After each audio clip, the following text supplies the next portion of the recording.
Friends, my name is Puneet Sharma और मैं आपके लिए लेकर आया हूँ 6 to 10th एनसीईआरटी मैथमेटिक्स की कंप्लीट सीरीज़। सो बने रहिए मेरे चैनल के साथ और अगर आपको वीडियो अच्छी लगे तो इसे लाइक करें, शेयर करें, कमेंट करें और चैनल को सब्सक्राइब करना ना भूलिएगा। So without taking so much time, let's start the video. Hello students, welcome back to my channel. हमारा आज का टॉपिक है क्लास 9th मैथ्स की unit 6, that is line and angles. तो इसमें हम लाइन और एंगल के बारे में पढ़ेंगे। तो सबसे पहले हम आज करेंगे कि बेसिक टर्म्स एंड डेफिनेशन जो इस यूनिट से रिलेटेड है, लाइन और एंगल से रिलेटेड, वो क्या क्या होती है। तो सबसे पहले है आपके पास पॉइंट। पॉइंट क्या होती है? पॉइंट इज़ ए, आपके पास क्या होती है, एक लोकेशन है। ज्योमेट्री में पॉइंट को हम क्या बोलते हैं? It is a location which has no length breadth, इसकी ना लेंथ है ना ब्रेथ है ना फिर height. It is denoted by a dot. इसको हम किसे डिनोट करते हैं? डॉट से डिनोट करते हैं। तो पॉइंट क्या है? आपके पास लोकेशन होती है किसी भी चीज़ की। आपके पास किसी भी में, जैसे मैं पेपर पे यहाँ पे लोकेशन दे रहा हूँ कि ये डॉट से इसको हम रिप्रेजेंट कर रहे हैं, तो ये क्या है? एक पॉइंट है।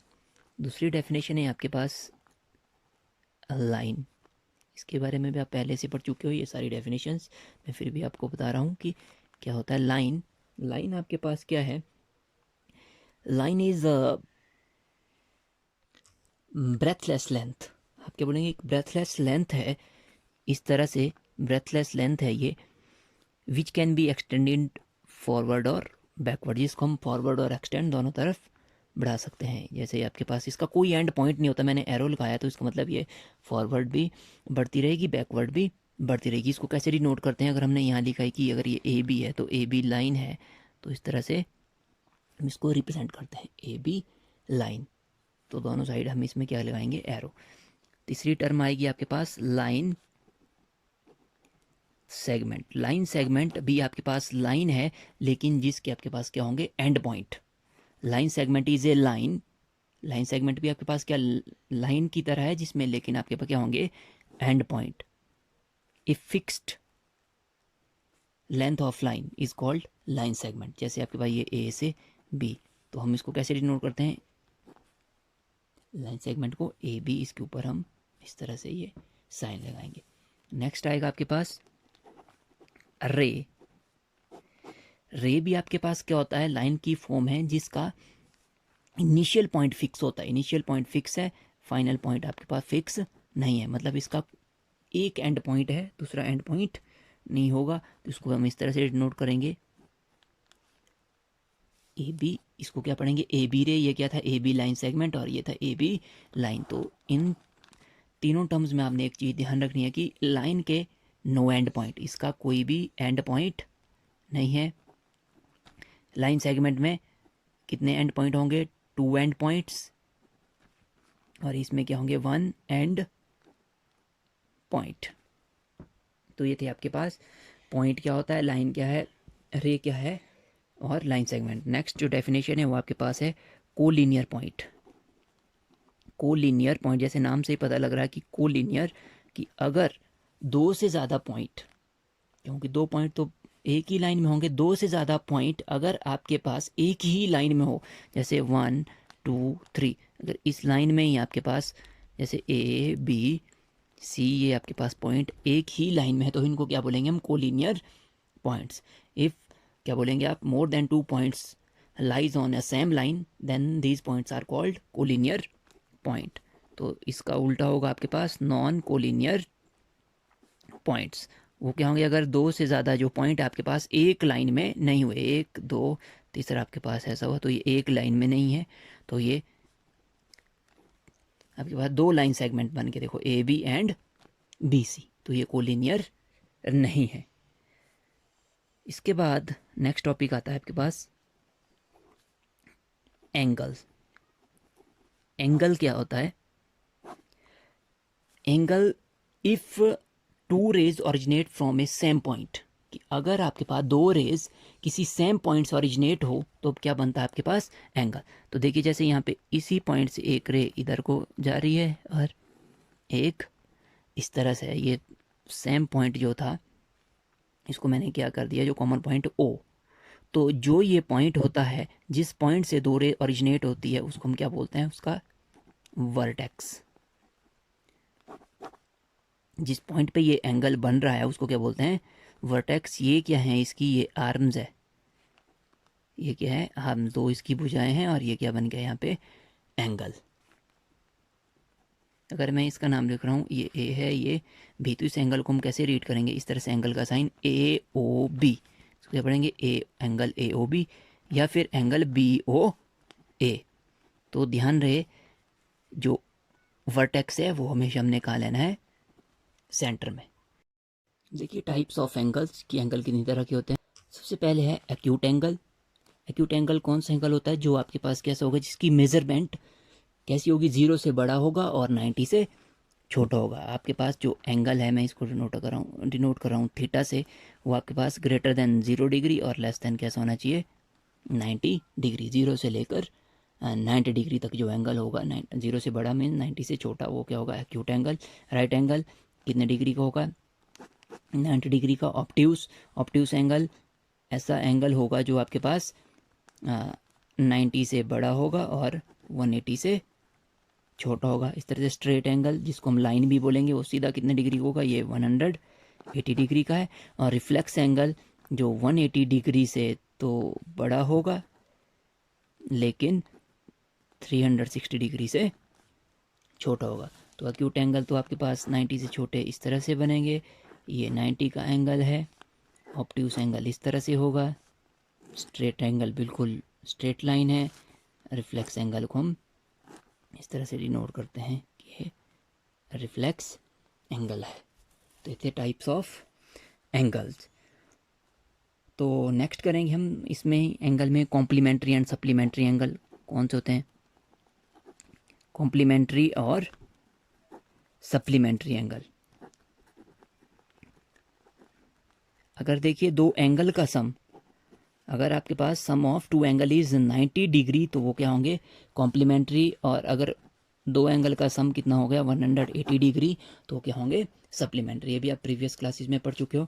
फिर अगला था एडजेसेंट एंगल। ये भी हाँ पहले पढ़ चुके हैं। एडजेसेंट एंगल कौन से होते हैं? एडजेसेंट एंगल के लिए कंडीशन होती है कि दो एंगल को हम एडजेसेंट एंगल तब बोलेंगे, सबसे पहले उसमें क्या होना चाहिए? कॉमन वर्टेक्स, कि वो दोनों एंगल एक ही पॉइंट से ओरिजिनेट होने चाहिए। कॉमन वर्टेक्स होना चाहिए, एक कॉमन आर्म हो उसकी। क्या होनी चाहिए? एक कॉमन आर्म। जैसे मैं यहाँ पे बना रहा हूँ, ये एंगल है, ये मानो ये ए एंगल है, ये एंगल है बी। तो देखिए दोनों एंगल का कॉमन वर्टेक्स है सॉरी ओ। कॉमन वर्टेक्स भी हो गया। कॉमन आर्म देखो इसकी, ये वाली कॉमन आर्म है। आर्म के नाम है, ये एक्स है, ये वाई है, ये जेड। तो देखो ओ वाई इसकी कॉमन आर्म है। पहली कंडीशन क्या थी? कॉमन वर्टेक्स होना चाहिए। दूसरी कंडीशन, एक कॉमन आर्म होनी चाहिए। और तीसरी जो कंडीशन है वो क्या है? कि जो नॉन कॉमन आर्म है, जो नॉन कॉमन आर्म है, वो कॉमन आर्म के कैसे होनी चाहिए? अरे परे होनी चाहिए, मतलब साथ में नहीं होनी चाहिए। जो नॉन कॉमन आर्म है वो एक साथ नहीं होनी चाहिए। ये है इसकी तीसरी कंडीशन, कि जो आपके पास कॉमन आर्म है वो नॉन कॉमन आर्म के बीच में हो। जो आपके पास जो कॉमन आर्म है वो नॉन कॉमन आर्म के कैसे होने चाहिए? बीच में होनी चाहिए। तब एंगल को हम क्या बोलेंगे? Adjacent angle. अगर दो एडजेसेंट एंगल आपके पास क्या हो जाए, उनका सम कितना हो जाए? 180 डिग्री, तो उससे क्या बन जाता है? एक लीनियर पेयर। तो देखिए जैसे मैं यहाँ पे एक ऐसे इस तरह से बना रहा हूँ, ये देखिए ये एंगल ए है, ये एंगल बी है, ये कॉमन वर्टेक्स था इसका। देखिए एक्स वाई एंड जेड। तो देखिए इसमें ए और बी का सम कितना हो गया? 180 डिग्री। ये क्या बन गया? एक लाइन। तो हम इसको क्या बोलेंगे? इन दो एंगल के पेयर को हम क्या बोलेंगे? Linear pair. तो लीनियर पेयर क्या हुआ? लीनियर पेयर आपके पास एडजेसेंट एंगल का पेयर होता है जिनका सम कितना होगा? 180 डिग्री। तो हम क्या बोलेंगे इसमें कि pair of adjacent angle whose sum is 180 degree is called a linear pair of angles. तो ये था आपके पास लीनियर पेयर किस तरह से होगा, तो ये बहुत ही इंपॉर्टेंट है। नेक्स्ट है आपके पास vertically opposite angle. Vertically opposite जिस नाम से पता लग रहा है कि इनके वर्टेक्स अपोजिट होने चाहिए। जिस तरह से ये दो है, ये देखिए आप, ये एंगल ए, ये एंगल बी, तो इनके वर्टेक्स कैसे हैं? अपोजिट। तो ए और बी आपके पास वर्टिकली अपोजिट एंगल है। इस तरह से अगर ये एंगल सी है, ये एंगल डी है, तो ये भी कैसे होंगे आपके पास? Vertically opposite angle. और ध्यान रहे कि वर्टिकली अपोजिट जो एंगल होते हैं वो कैसे होते हैं आपके पास? Equal in major. तो ये दो एक्सियम होगी। एक पहली मैंने क्या बताई थी कि लीनियर पेयर आपके पास क्या होता है कि जो अगर दो एडजेसेंट एंगल उनका सम कितना हो, 180 डिग्री हो, तो वो क्या बन जाएगा? Linear pair. तो लीनियर पेयर का मतलब होगा कि अगर आपके पास कहीं लीनियर पेयर हुआ तो उन दो एंगल का सम कितना होगा? 180 डिग्री। और दूसरी चीज़ क्या होगी आपके पास कि अगर दो वर्टिकली अपोजिट एंगल हैं आपके पास बने हुए, तो उनके पेयर भी आपस में कैसे होते हैं? इक्वल होते हैं। तो इसमें कुछ टर्म्स थी जो मैं आपको नहीं बता पाया अभी, वो है कि जिस तरह से ये लाइन है इनको हम इंटरसेक्टिंग लाइन बोलते हैं। ये इंटरसेक्टिंग लाइंस क्या होती है? तो ये इंटरसेक्टिंग लाइंस क्या होती है कि अगर दो लाइंस आपके पास किसी एक पॉइंट पे, कॉमन पॉइंट पे क्या करे? इंटरसेक्ट करे, एक दूसरे को क्या कर दें? इंटरसेक्ट करे किसी पॉइंट पे, तो उसको हम क्या बोलेंगे? Intersecting line. अगर यही दो लाइन, कोई दो लाइन आपस में कभी इंटरसेक्ट ना करे, तो वो क्या होगी? Non intersecting lines. उनको हम क्या बोलते हैं साथ में? Parallel lines. तो पैरेलल लाइंस कौन सी हुई कि जिसको मैं चाहे आगे बढ़ाऊं या पीछे, ऐसी लाइन जिनको हम चाहे फॉरवर्ड एक्सटेंड करें या फिर बैकवर्ड एक्सटेंड करें, ये कभी भी एक दूसरे को इंटरसेक्ट ना करें, तो उनको क्या बोलेंगे? Parallel lines. और जो ये इंटरसेक्टिंग लाइन, इनको क्या बोलेंगे हम? और नॉन पैरेलल लाइन भी बोलते हैं कि ये नॉन पैरेलल लाइन है। जैसे ये देखो, ये दो नॉन पैरेलल लाइंस, अगर हम इसको क्या करेंगे? एक्सटेंड करेंगे। मैंने इस साइड बढ़ाया, इसको इस साइड बढ़ाया, तो ये किसी एक पॉइंट पे मिलती है, उस पॉइंट को हम वर्टेक्स बोलते हैं, और वहाँ पे क्या बन जाता है? एक एंगल बन जाता है। फिर अगर मैं इस तरह और आगे बढ़ाऊँ, तो इस तरह से देखिए इंटरसेक्टिंग लाइन हो जाएगी, फिर ये इस तरह से बन जाएगा। तो ये थी इसकी बेसिक टर्म्स। तो ये था आज का हमारा टॉपिक, जिसमें हमने पढ़ा डेफिनेशन थी, कुछ point, line ray, line segment, collinear, non collinear points, angles क्या होते हैं, उसके types, complementary and supplementary angles, और कुछ स्पेशल टाइप्स भी पढ़े थे हमने, जैसे लीनियर पेयर कौन सा होता है, लीनियर पेयर एंगल्स का। और दूसरा पढ़ा था हमने आपके पास एडजेसेंट एंगल्स। तो लीनियर पेयर में पढ़ा था कि जिनका सम 180 डिग्री होगा, एडजेसेंट एंगल से ही आपके पास लीनियर पेयर बनता है। फिर पढ़े थे हमने वर्टिकली अपोजिट एंगल। तो आज के वीडियो में बस इतना ही। मिलते हैं नेक्स्ट वीडियो में नेक्स्ट टॉपिक के साथ। Till then take care and bye bye.